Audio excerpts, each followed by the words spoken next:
Գևորգյան հոգևոր ճեմարանը հիմնադրումից ի վեր եղել է բոլոր հայրապետների ուշադրության առանցքում։ Նրանցից ոմանք սովորել են ճեմարանում, մյուսները դասավանդել,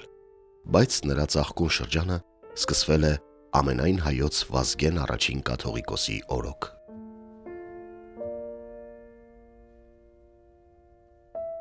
«1917 թվականին երկրում ստեղծված ծանր ռազմաքաղաքական իրավիճակի թելադրանքով ճեմարանը փակվել է։ Վերաբացվել է 1945 թվականի նոյեմբերին, Գևորգ Չորեքչյանի համառ ջանքերի շնորհիվ։ Սակայն տարիներ էին հարկավոր, որպեսզի հղկվեին կրթական ծրագրերը, անաստվածության մոլեգնող մթնոլորտում գտնվեին բավարար թվով արժանավոր պատանիներ, որոնք ցանկություն ու մղում կունենային սովորելու ճեմարանում։ Այդ բարեբեր շրջանը համընկել է Վազգեն առաջին վեհափառ հայրապետի գահակալության հետ և մեծապես կրել է նրա ազդեցությունը։ Հայրապետը ծնվել էր Ռումինիայի մայրաքաղաք Բուխարեստում 1908 թվականին։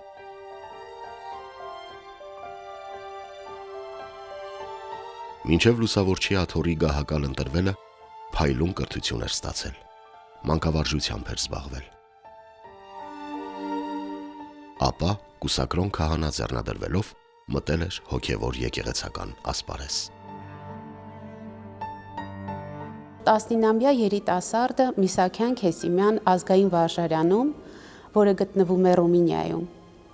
հսկայական մանկավարժական գործունեություն է սկսել ծավալել, միաժամանակ դասավանդելով մի քանի առարկաներ՝ ռումիներեն, աշխարհագրություն, տոմարագիտություն, անգամ հայոց լեզու։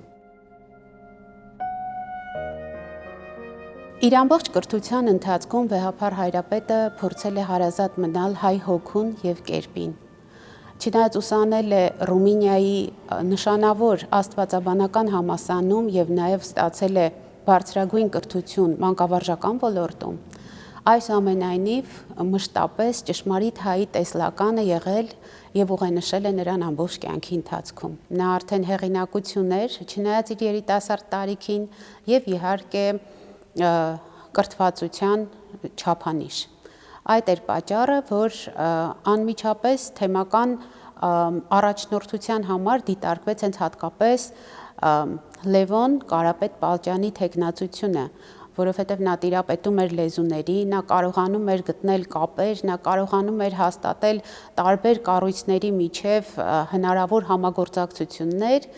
և ահա Լևոն Կարապետ-Պալճյանի հոգևոր գործունեության համար խնդրանքով թեմի երևելիները դիմում են մորը։ Հայտնի հանգամանքների բերումով, քանի որ երկրում քաղաքական իրավիճակները բարենպաստ չէին մայր աթոռի հետ համաձայնեցնելու կրոնական և ծիսական բոլոր արարողությունները, ապա նրա վարդապետական աստիճանները նրան շնորհվում են նախապես առանց մայր աթոռի հետ համաձայնեցնելու, որը սակայն լիովին և ամբողջությամբ վերակարգավորվում է խաղաղության պայմաններում և Գևորգ Չորեքչյանի օրհնությամբ ստանում է արդեն օծյալ վարդապետ Վազգեն առաջինը նաև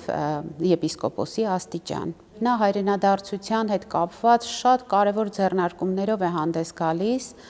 ուղղորդելով բոլորին դեպի իրենց հայրենիք և դեպի հայրենիքում առաքելություն ունենալու կարևոր նպատակադրումը։ Գևորգ Չորեքչյան կաթողիկոսից հետո հավանական թեկնածուների ցանկում նաև Վազգեն վեհափառն էր։ Հուզիչ պահ է եղել հատկապես կաթողիկոսական օծման արարողությունը, ինչպես են հոգևոր տարբեր երգասացություններով, շարականներով, մյուրոնի օծմամբ օծել նրան ամենայն հայոց կաթողիկոս։ Եվ այնուհետև, որպես այդպիսին, վեհափառ հայրապետի ուշադրության կենտրոնը սկսեց դառնալ մայր աթոռը, հայրենիքը, որտեղ ինքը այդքան հաճախ չէր եկել և նախ և առաջ պետք էր ծանոթանալ այն երկրին, որտեղ որ ինքը պիտի արդեն իր գործունեությունը ծավալեր և այնուհետև անցներ իր ազգապահպան գործունեությանը։ Ջեմարանի բարգավաճման գործում Վազգեն առաջին հայրապետի ազդեցությունը մեծ էր։ Այդ մասին թվերն են վկայում։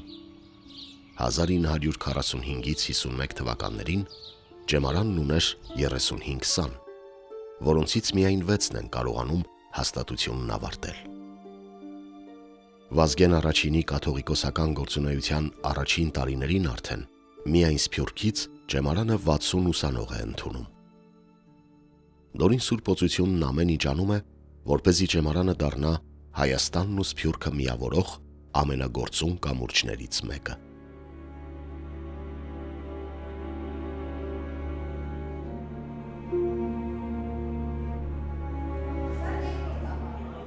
Մինչև Վազգեն հայրապետի ընտրվելը Ջեմարանն ուներ ընդամենը 11 ուսուցիչ։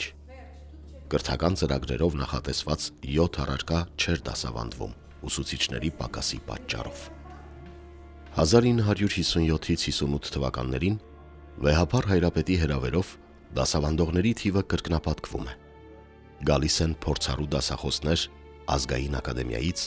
Մատենադարանից, Պետական համալսարանից, բարձրագույն կրթական ու գիտական այլ կենտրոններից։ Բայց ոչ միայն վիճակագրությունն է վկայում, որ Ջեմարանը սկսել էր ծաղկում ապրել։ Առարկաները 7 առարկայից դարձան 24, հիմնական ուղղությունը գնաց դեպի աստվածաբանական առարկաներին, եւ այստեղ ավարտաճառերի թեմատիկ ընտրությունը նույնպես լիովին փոփոխվեց։ Եթե նախկինում ավարտաճառերի թեմաները վերաբերում էին գրականությանը, ապա այժմ ավարտաճառերը բովանդակում էին հատկապես աստվածաբանական ուղղվածության հիմնախնդիրներ։ Վազգեն վեհափառը հրավիրեց նաև դասախոսներ հայաստանյաց տարբեր բուհերից։ Համագործակցություն սկսվեց Մատենադարանի հետ, տարբեր գիտակրթական կենտրոնների հետ, հավաքվեցին մտավորականների լավագույն սերուցք, ովքեր կարողացան կրթել այնպիսի երևելի հոգևորականներ, որոնք հետագայում հնարավորություն ունեցան նաև սովորել Եվրոպայի լավագույն աստվածաբանական համալսարաններում, վերադառնալ այստեղ եւ դասավանդել հոգևոր Ջեմարանում։ Վազգեն վեհափառի համար նպատակ եւ երազանք էր տեսնել Գևորգյան հոգևոր Ջեմարանը որպես կրթության կաճառ, որպես բարձրագույն կրթության հատկապես մի տարածք, որտեղ կարող էին մասնագիտանալ մեր ժամանակի լավագույն հոգևորականները։ Այս երազանքը կյանքի կոչեց նրա լավագույն սանը մերօրյա Նորին Սուրբ Օծություն Տեր Գարեգին II ամենայն հայոց կաթողիկոսը։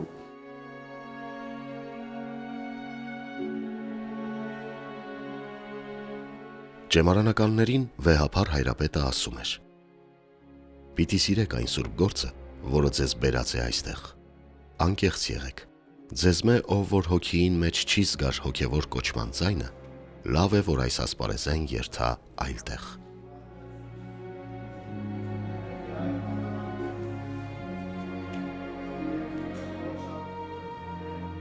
Կաթողիկոսը ցանկանում էր ստեղծել հայ հոգևորականի նոր կերպար ու նոր սերունդ։ Ջեմարանի սաներին ուղված կոչի մեջ վեհափառը գրում է. «Տարիներ հետո,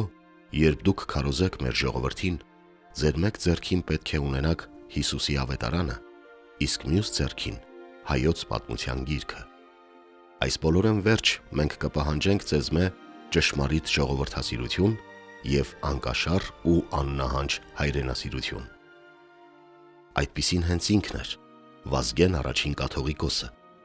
և կարողանում էր համակել ուսանողությանը ճշմարիտ հայրենասիրությամբ։ Հայրապետը պարտադրում էր, որ Ջեմարանի սաները պարբերաբար հաճախեն թատրոն, համերգասրահներ ու ցուցահանդեսներ։ Հանդես գան դասախոսություններով, իմանան այլ ազգերի ու կրոնների դավանաբանական նրբությունները, հայոց պատմությանը քաջ գիտակ լինեն։ Շատ կարևոր մի հանգամանք է, թե ինչպիսին էր նա տեսնում հոգևորականին եւ ինչ կարևոր չափանիշներ էր պահանջում, հատկապես իր ուսանողներից, որպես ապագա հոգևորականներ։ Նա բացեց հոգևորականի կրթամշակութային տարածքը եւ այնտեղ տեղավորեց եւ ազգային, եւ հոգևոր, եւ մշակութային գիտելիքների կարևոր պաշար։ Նա հաճախ հավաքում էր դասերից հետո իր ուսանողներին, իր հետ տանում իր սենյակ եւ ուներ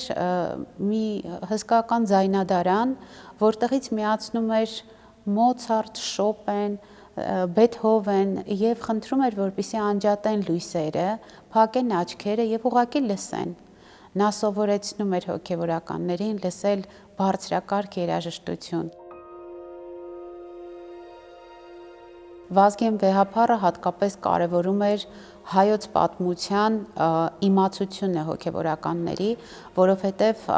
առանց հայոց պատմության քաջագիտակ լինելու հոգեվորականը չէր կարող իր հոգեվոր առաքելության գիտակցումն ունենալ այնպիսին, ինչպիսին նա էր պատկերացնում։ Եվ հայոց պատմության բոլոր դրվագները, բոլոր երևելի ու կարևոր հատվածները նա խորհուրդ էր տալիս օգտագործել հատկապես քարոզխոսության մեջ, երևելի օրինակները անընդհատ քարոզել ժողովրդի մեջ, ոգեշնչել, ոգևորել, դեպի առաջ նայող տեսլականներ ուղենշել ժողովրդի եւ մարդկանց համար։ Վազգեն Վեհափառի կարևոր գործունեության մանկավարժական գործունեության առանցքում էր հատկապես արվեստի հետ սովորողների կապելու միջոցները։ Հնարավոր բոլոր թատրոնների, օպերայի եւ համերգասրահների հետ նա փորձում էր ճեմարանականների կապը ստեղծել եւ անպայման ճեմարանականները այցելում էին եւ թատրոններ, եւ ունկնդրում էին օպերա, եւ կարողանում էին մշակութային զարգացվածության ցուցանիշ լինել ընդհանրապես բոլորի համար։ Վազգեն Վեհափառը բարերարների օժանդակությամբ կարգավորում է գիշերօթիկ հաստատության կենցաղային եւ ուսումնական պայմանները, լսարանները, ննջարանները, գրադարանն ու սեղանատունը, որտեղ, ինչպես վկայում են ժամանակակիցները, անորակ սննդի փոխարեն սկսում են սննդարար կերակուրներ պատրաստել։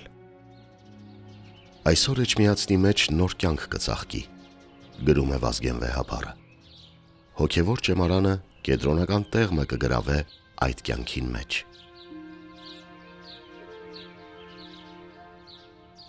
Մեր բոլոր մտածումները կուղվին անոր եւ մեր նյութական միջոցները պիտի չխնայենք, որպեսի հոգևոր ճեմարանը իր դասարաններով, ճաշարանով, իր հանրակացարանով հետզետե ավելի բարելավվի։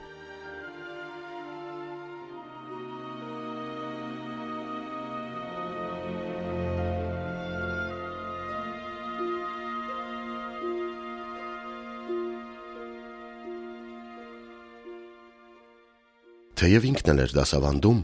եւ ամեն օր շփվում էր ճեմարանականների հետ, նաեւ բարբերաբար դասալսումների էր գնում եւ օգտակար խորհուրդներ տալիս դասավանդողներին։ Վազգեն Վեհափառին հաջողվում է նաեւ վերականգնել լավագույն սաներին եվրոպական նշանավոր համալսարաններ ուղարկելու ավանդույթը։ Բայց եթե նախորդ տասնամյակներում այդ հնարավորությունից օգտվում էին աշխարհիկ կյանք ընտրած շրջանավարտները, որոնք հետագայում դառնում էին հայտնի գիտնականներ, գրողներ, արվեստագետներ, ապա Վազգեն Հայրապետի տնօրինությամբ հոգևոր ասպարեզ ընտրած սաներն են սկսում արևմուտքի լավագույն աստվածաբանական համալսարաններում ուսանել։ Միայն 1976 թվականին 10 շրջանավարտ մեկնում է Ֆրանսիա, Շվեյցարիա, ԱՄՆ, Կանադա, Արևմտյան Գերմանիա, Իտալիա աստվածաբանական կրթությունը շարունակելու։ Վազգեն Վեհափառի օրոք հատկապես կապեր ստեղծվեցին աստվածաբանական տարբեր համալսարանների միջև, Եվրոպայում գործող աստվածաբանական տարբեր համալսարանների միջև, որպեսզի ճեմարանականները հնարավորություն ունենային նաև դրսում սովորելու։ Եվ սրա համար, տեսեք, լեզուն խոչընդոտ է կարծես, գիտենք միայն հայերեն եւ հարկավոր է նաև լեզուների իմացություն։ Այս կարևոր հիմնահարցը լուծելու համար Վազգեն Վեհափառը հրավիրեց տարբեր դասավանդողների, ովքեր դասավանդում էին եւ գերմաներեն, եւ ֆրանսերեն, եւ անգլերեն ճեմարանում, հիմնավորապես ուսուցանելով այս լեզուն։ Հատկապես նրանք, ովքեր որ ճեմարանում կարողանում էին հաղթահարել լեզվական այս բարիերները, կարողանում էին նաև հնարավորություն ստանալ դրսում սովորելու, ստանալու աստվածաբանական կրթություն, լիարժեք կրթություն ամբողջական եւ վերադառնալով հայրենիք ծառայելու Գևորգյան հոգևոր ճեմարանում։ Անձամբ դասավանդելով ճեմարանում Վազգեն Վեհափարն անմիջականորեն նկատում էր աստվածաբանական առարկաների կատարելագործման պահանջն ու անհրաժեշտությունը։ Նա հեղինակում է տրամաբանության, քարոզխոսության ու հոգեբանության դասընթացների ժողովածուներ, որոնցով առաջնորդվում էին ճեմարանի ուսուցիչները։ Ճեմարանի սաներին Վազգեն Վեհափարը հորդորում էր. քիչերուն է տրված հոգեկան ուժ ունենալ իրենց մտքի եւ խոսքի կատարներուն հասնելու եւ կենսագործելու զանոնք իրենց տկարությամբ, իրենց վարքով ու բարքով, իրենց գործունեությամբ։ Մենք կմաղթենք, սիրելի սաներ, որ դուք ձեր խոսքերուն տերը մնաք եւ Աստված ձեզ բավարար ուժ տա, որպեսզի ձեր երազանքները կարողանաք իրագործել կյանքի մեջ գիտության եւ սրբության ճանապարհով։ Հայրապետի անձնական հմայքն ու ծավալած եկեղեցական գործունեությունն այնքան գրավիչ էին, որ ժամանակակիցների վկայությամբ աշխարհիկ բարձրագույն կրթական օջախների, հատկապես Երևանի պետական համալսարանի բազմաթիվ սաներ ձգտում էին հոգևորականի կոչում ստանալ։ Վազգեն առաջին Վեհափարի ցանկությունն էր Գևորգյան հոգևոր ճեմարանը դարձնել իրավական կարգավիճակ ունեցող աստվածաբանական համալսարան։ Այդ երազանքը սակայն իրականություն է դառնում նրա սանի Գարեգին II ամենայն հայոց կաթողիկոսի օրոք։ 2021 թվականին ճեմարանն ստանում է այդ կարգավիճակը եւ այդուհետ ուսանողներին տրվում է բակալավրի եւ մագիստրոսի կրթական աստիճան, ինչպես նաեւ գործում է ասպիրանտուրան, որտեղ կարելի է աստվածաբանության գիտական կոչում ստանալ։ Նույն Գարեգին II դեռևս Արարատյան հայրապետական թեմի առաջնորդ եղած տարիներին կարողանում է վերականգնել Սևանի դպրանոցը եւ որպես իր ուսուցչի հանդեպ երախտագիտության նշան կոչում այն Վազգենյան։